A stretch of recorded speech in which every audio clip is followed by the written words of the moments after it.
حضرت علی رضی اللہ تعالی عنہ کا توکل علی اللہ۔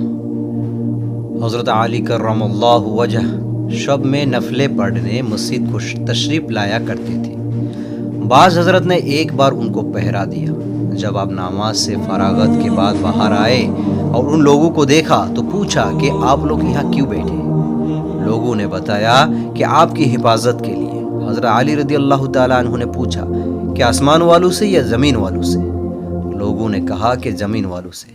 یہ سن کر حضرت علی کرم اللہ وجہ نے فرمایا کہ جب تک کسی بات کا فیصلہ آسمان میں نہیں ہو جاتا اس وقت تک کوئی چیز زمین پر رونما نہیں ہوتی، اور فرمایا کہ بے شک حقیقت یہ ہے کہ ایمان کی لذت کوئی شخص اس وقت تک نہیں پا سکتا جب تک یہ یقین نہ کر لے کہ جو کچھ اچھا یا برا اسے پہنچا ہے وہ ہٹنے والا نہ تھا، اور جو اسے نہیں پہنچا وہ اسے پہنچنے والا نہیں تھا۔ ایک روایت میں ہے کہ حضرت علی رضی اللہ تعالیٰ عنہ کے پاس دو شخص فیصلے کے لیے آئے۔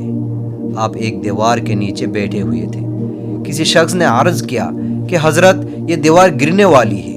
آپ نے فرمایا کہ تو جا، اللہ حفاظت کے لیے کافی ہے۔ اس کے بعد آپ نے ان دونوں شخصوں کے مقدمے طے کیا اور کھڑے ہوئے۔ اس کے بعد یہ دیوار گر گئی۔